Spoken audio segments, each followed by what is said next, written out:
Subscribe to Love, Lies, and Cheating. Now let me tell you a story. There was a time when money stopped being a problem in our house.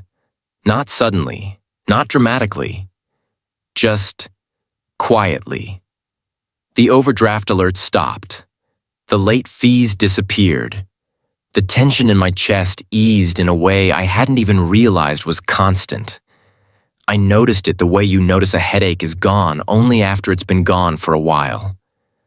Michael and I had been struggling for years. Not publicly, not in ways people could see. But privately, every month felt like a puzzle with missing pieces. Mortgage, utilities, groceries, gas. We weren't reckless. We weren't irresponsible. We were just tired. Michael worked in operations for a mid-sized logistics company. Stable but capped. I worked in marketing and communications. Creative but inconsistent. There were months we were fine. There were months we weren't. And then, without discussion, we started being fine more often. The first deposit I noticed was small, not enough to question, just enough to help. I assumed Michael had picked up extra work, a consulting gig, a referral bonus. He was good at finding solutions quietly. That was one of the things I loved about him. The deposits kept coming, never on a schedule, never labeled clearly. Just there. Enough to smooth the edges of our life.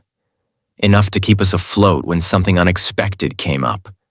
A car repair. A medical bill. A slow month. I didn't interrogate it. Because I didn't want to. That's something people don't talk about enough. Sometimes you don't ask questions because you don't want answers. Michael never bragged about it. Never made a show of it. If anything, he seemed relieved. More relaxed. Less tense. We stopped arguing about money. We stopped lying awake at night doing mental math. I slept better. So did he. If you're wondering why I didn't push harder, that's why. Relief is seductive. It makes silence feel responsible. The first time I asked, it was casual. "Work going okay?" I said one night while we were cleaning up dinner. "Yeah," Michael replied easily. "Busy." "Any new projects?" I asked. He shrugged. "Nothing worth boring you with." I laughed and let it go, because that was Michael, always minimizing his own effort. The money continued, and so did our life. We went out to dinner again. We replaced the broken dishwasher instead of working around it. We stopped moving money between accounts like we were hiding something. It felt like progress, like adulthood finally settling in. Until the day it didn't. It was a Thursday afternoon when I logged into our checking account to transfer funds. I saw a deposit I didn't recognize, larger than the others, enough to make me pause. The description was different. Not a company name, not a payroll code, just a first name. Vanessa. I stared at the screen longer than necessary. Maybe it was a refund, a payment for something Michael sold. But the name sat there, heavy and personal. I didn't bring it up that night. I told myself there was an explanation. There always is. The next deposit came 2 weeks later. Same name, different amount, same quiet relief in our balance. That's when the knot formed in my stomach. Not panic, suspicion. The kind that creeps in slowly and settles behind your ribs. I asked Michael about it over coffee the next morning. "Hey," I said lightly. "I noticed a couple deposits from someone named Vanessa. Did we sell something I forgot about?" He didn't choke on his coffee. He didn't freeze. But his eyes flicked away. Just for a moment. "Oh," he said. "Yeah, that's work-related." "How?" I asked. He smiled. "It's complicated," he said. "But it's legit." Legit.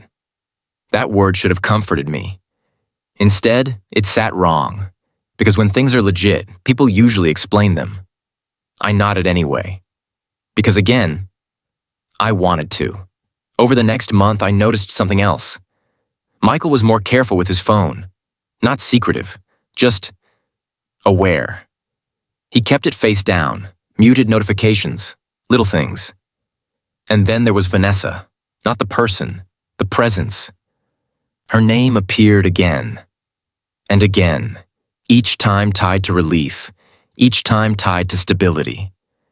That's when the fear started competing with gratitude, because I knew deep down that whatever this was, it was holding us up and pulling at something else entirely. I didn't tell anyone, not my friends, not my sister, not even my therapist, because saying it out loud would make it real. And I wasn't ready for real. Instead, I did what I always do when something feels off. I started collecting small truths, not confrontational truths. Quiet ones. The kind that sit in your pocket until you're sure you need them. The deposits from Vanessa weren't predictable, but they weren't random either. They showed up after certain things, after the electric bill, after the mortgage drafted, after Michael's work travel, not every time, but often enough that it began to look like a pattern. And patterns are never accidents for long. I opened our bank statement and went back 6 months, then 12. Vanessa's name didn't appear at first. Before Vanessa, there were deposits labeled differently. Generic labels, transfers, unknown sources, small enough not to panic over. But when I lined them up, it looked like an evolution. Like whoever was sending money had gotten more comfortable, or more bold, or more certain they wouldn't be questioned. I checked our emails for payment confirmations. Nothing. I checked Michael's work calendar. Normal. Travel days, lunch meetings, industry events. But the travel days stood out. Because the deposits tended to appear shortly after he got back. Like clockwork. Not on the day. After. As if the money was the echo of something that happened while he was gone.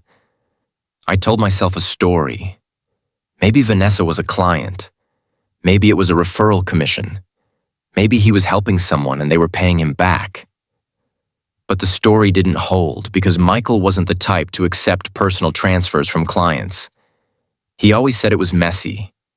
He hated messy. That's what made this worse. If he was doing something messy, it meant he thought it was worth it. I waited for the next deposit. When it came, I didn't freeze this time. I took a screenshot, name, amount, date, transaction ID. Then I did something I'm not proud of. I checked his phone. Not like a dramatic search, not every app, not every message, just the places people forget. Payment apps, bank notifications, calendar notes. His phone was locked, but I'd seen him type the code enough times to know it. That's what trust does. It teaches you how to enter someone's life without permission. I went straight to his email. Searched Vanessa. Nothing. Searched the amount. Nothing. Searched the last 4 digits of the transfer ID. Nothing. Then I checked his deleted emails folder. Still nothing. If Michael was hiding something, he was hiding it well. Or he had moved it somewhere I wasn't thinking to look. I searched transfer, deposit, payment, cash. Nothing. Then I searched one word that felt too personal to type. Love. My stomach clenched as I hit enter. Nothing. I almost felt relief. Almost. Until I noticed something else. An email address I didn't recognize. Not spam, not a newsletter. A clean, simple address. And it showed up repeatedly in his inbox with no subject line, no preview text, just a timestamp, like placeholders, like signals. The emails were opened, but the content was blank. No message body, no attachments, just emptiness. That was worse than finding words. Because blank messages don't happen by accident. Blank messages happen when people are using email the way they use a flashlight. On-off. Signal only.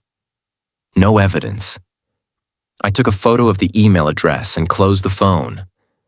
I didn't want to dig deeper without a plan. Because once you cross a line, you don't get to pretend you didn't. That evening, Michael came home late. He looked tired, but not stressed. He looked satisfied, like someone who'd completed something. He kissed me like everything was normal. He asked about my day. I answered. I kept my voice steady. Then I asked him casually, "Are you traveling again next week?" He nodded. 2 days, he said. In Philly. Same hotel? I asked. He blinked once. Probably, he said. Cool, I said, smiling. Bring me back something boring from the snack bar. He laughed. And for a moment, he looked like the man I married. That's the part that messes with you. People expect betrayal to turn someone into a villain overnight. But it doesn't. They stay familiar. They stay warm. They keep the same laugh. And you start to wonder if you're the crazy one. After he fell asleep, I opened my laptop and did something I'd never done before. I searched the email address I photographed. Not with my name, not with Michael's, just the address. It didn't pull up much publicly. No social profiles, no obvious connections, which again felt deliberate. But one thing did appear.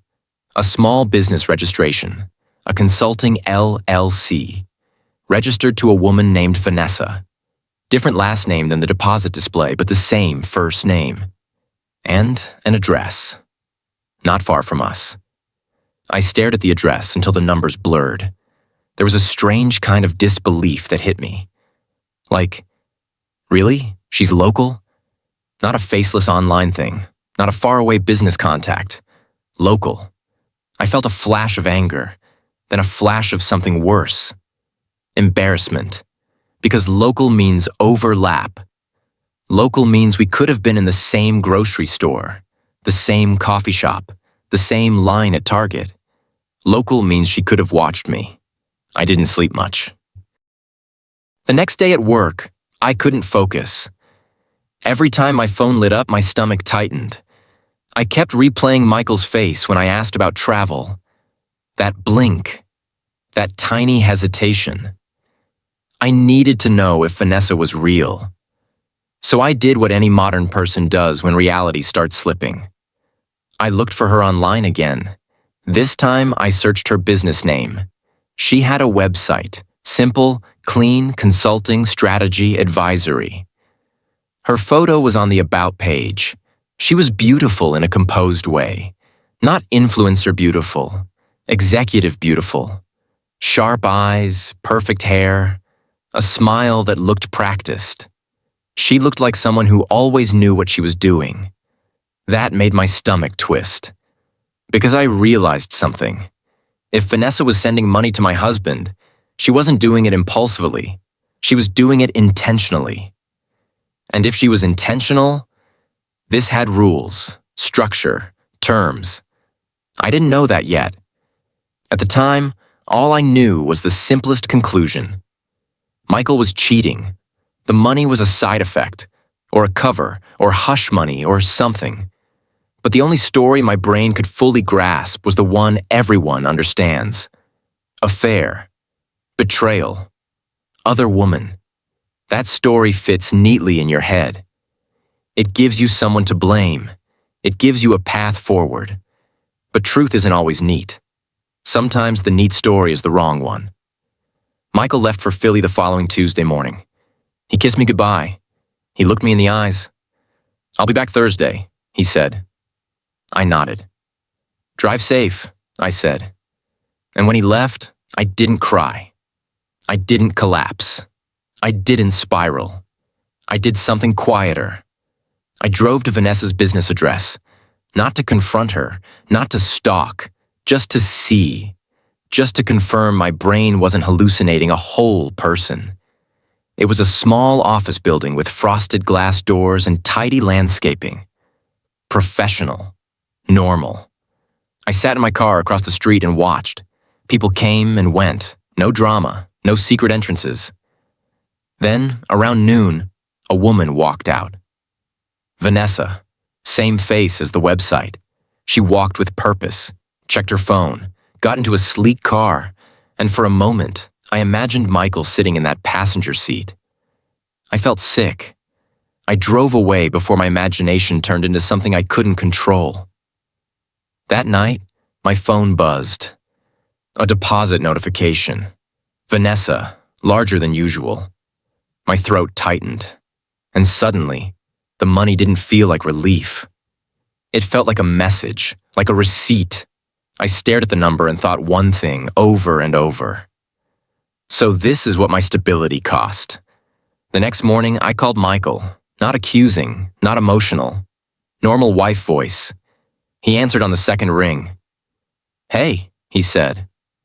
"How's Philly?" I asked. "Busy," he replied. "Meetings all day." "Same hotel?" I asked, keeping my tone light. "Yeah," he said quickly. "Same place." I smiled even though he couldn't see it.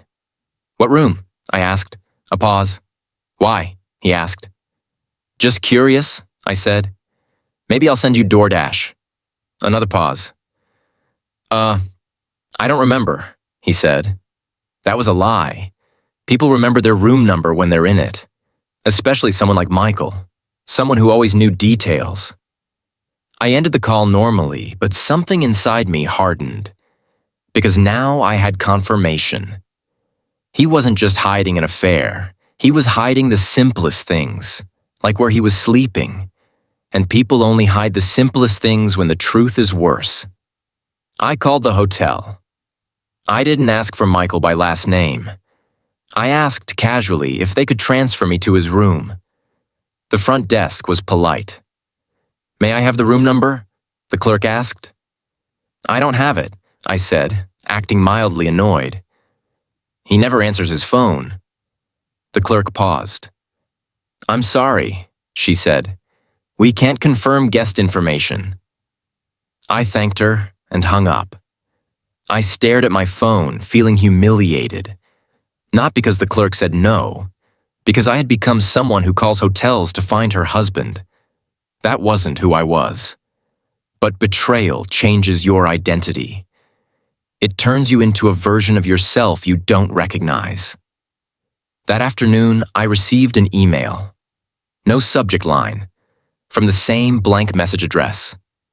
My heart pounded. I opened it. Blank.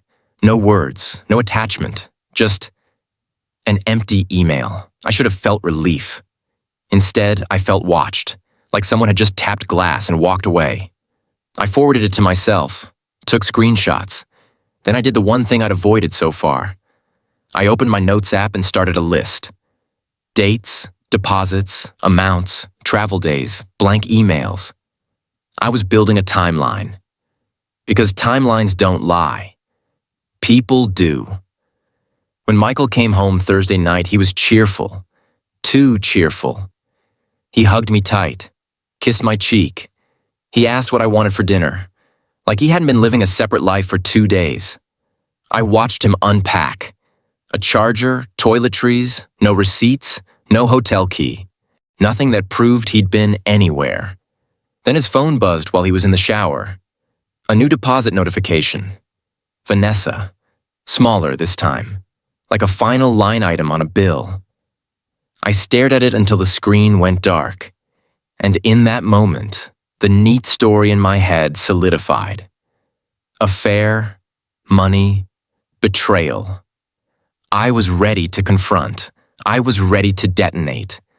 I just didn't know yet that my neat story was only the top layer. And underneath it was something far darker. Something that would force me to ask a question I never imagined asking. Not, is my husband cheating? But, what is my husband selling? I didn't confront Michael right away. That surprised me.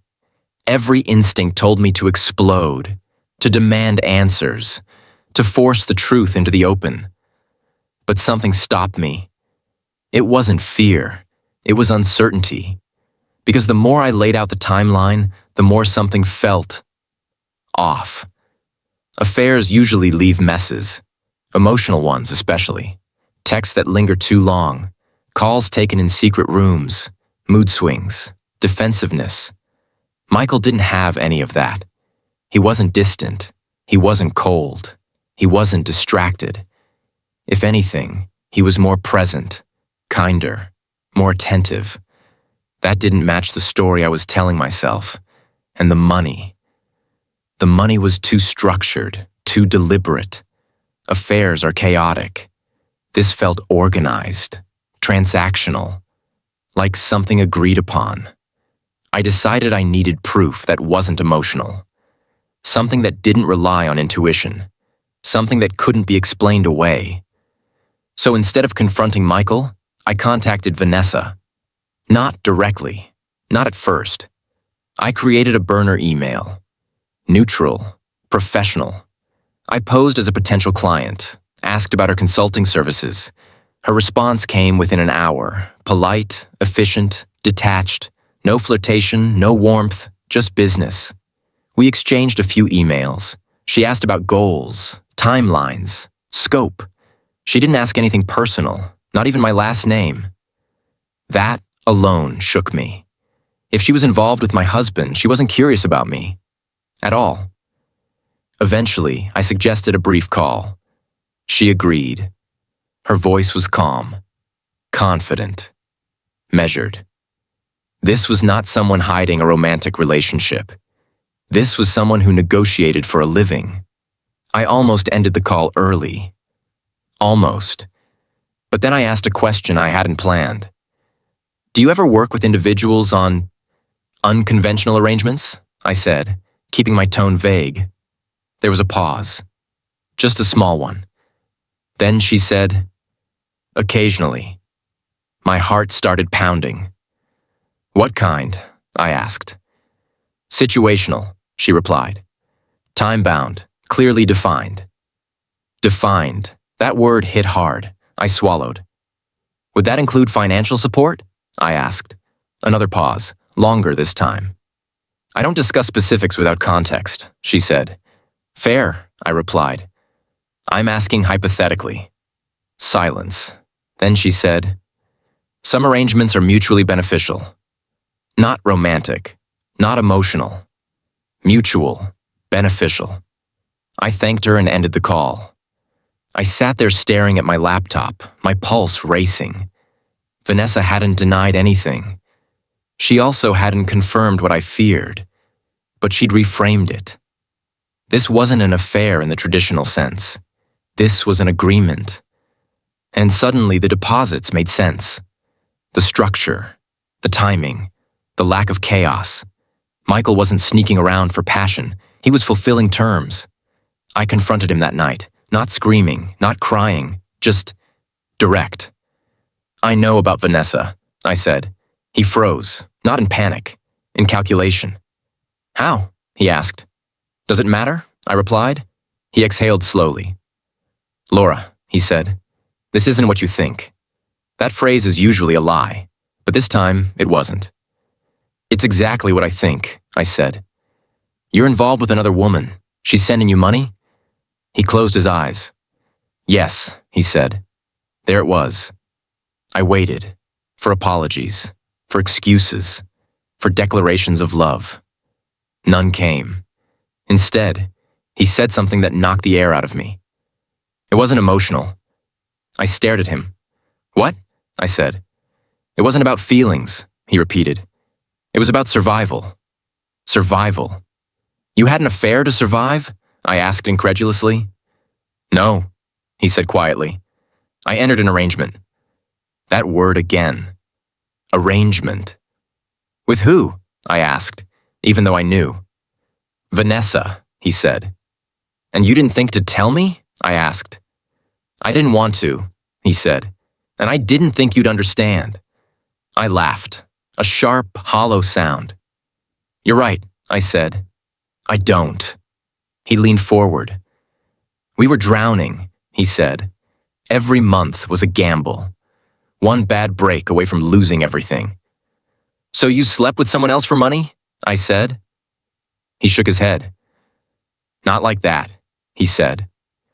Then explain it, I snapped. He hesitated.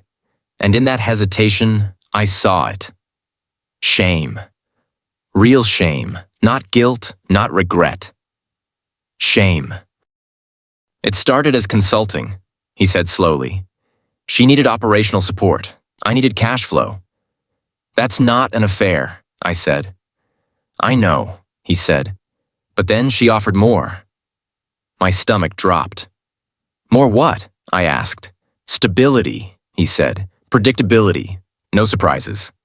I felt dizzy. In exchange for what? I asked. He didn't answer right away. When he finally spoke, his voice was barely audible. Availability, he said. The room went silent. You mean sex, I said. Yes, he said. Occasionally, on her terms. I felt something fracture inside me. Not just my trust, my sense of reality.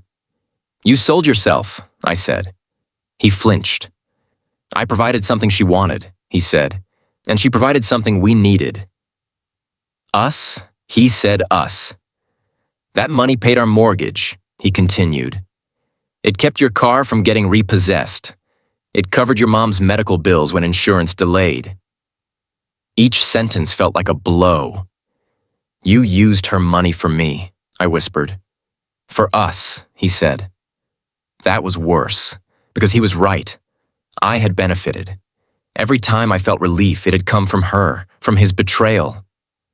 I didn't love her, he said quickly. There were rules, boundaries. I laughed again. Boundaries, I repeated. You crossed the biggest one. He stood up. I did what I had to do, he said, and I'd do it again. That sentence landed harder than the confession, because it meant this wasn't a mistake. It was a choice, one he stood by. I didn't know what to say, so I asked the only question that mattered.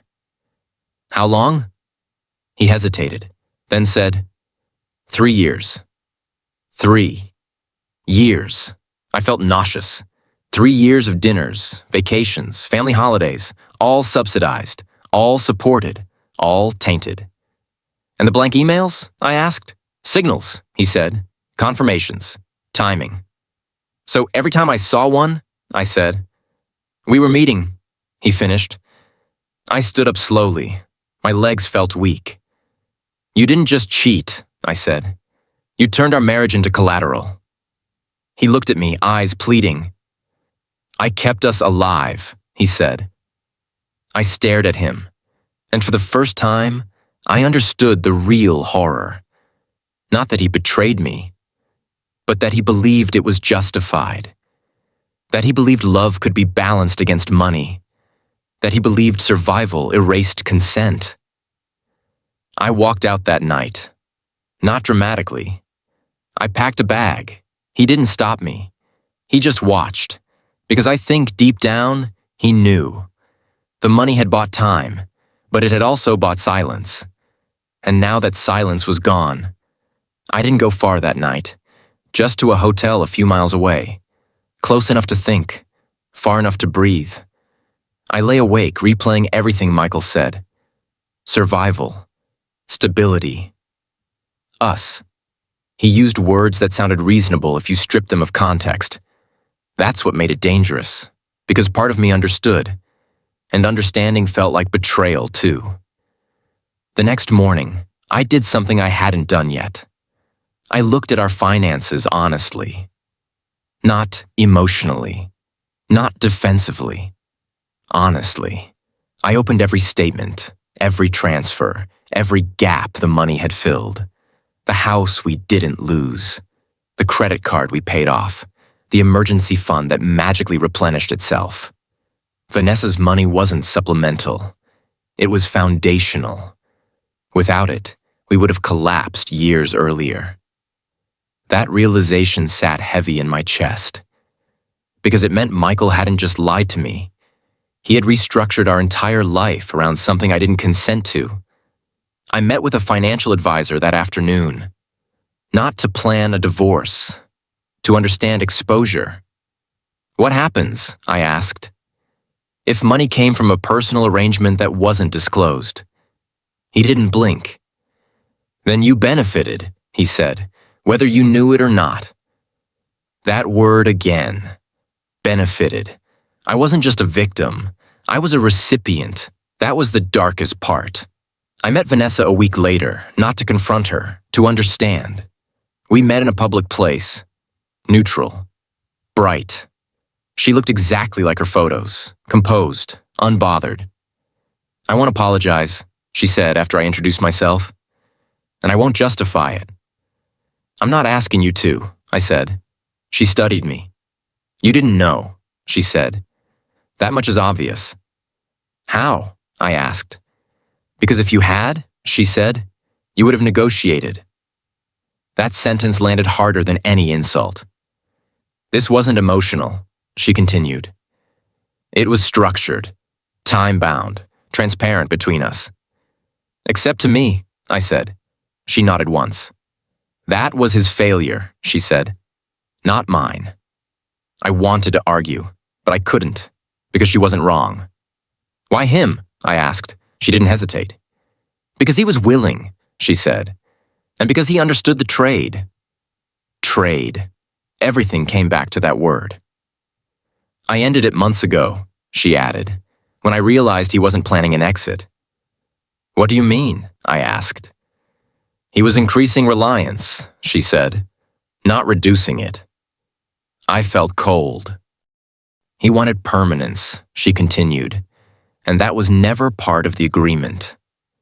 I left knowing one thing for certain. Michael hadn't just crossed a line. He had intended to stay there. The divorce was quiet. No courtroom spectacle. No dramatic statements. Just paperwork. I waived things I didn't want tainted. He didn't fight. Because deep down, I think he knew. Not that he was wrong, but that the system he built couldn't survive daylight. I moved into a smaller place. Started over. Paid my own bills. Every one of them. Sometimes it hurt. Sometimes I panicked. But the fear felt clean. Earned. Months later, Michael emailed me. One sentence.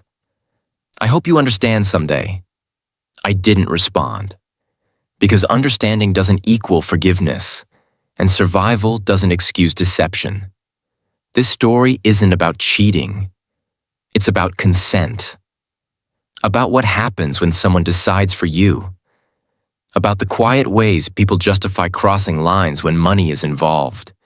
And about how betrayal isn't always emotional. Sometimes it's logistical, transactional, calculated. I didn't lose my marriage because my husband loved someone else. I lost it because he turned love into currency. And once you do that, everything has a price. Don't forget to subscribe to Love, Lies, and Cheating. Until we meet again.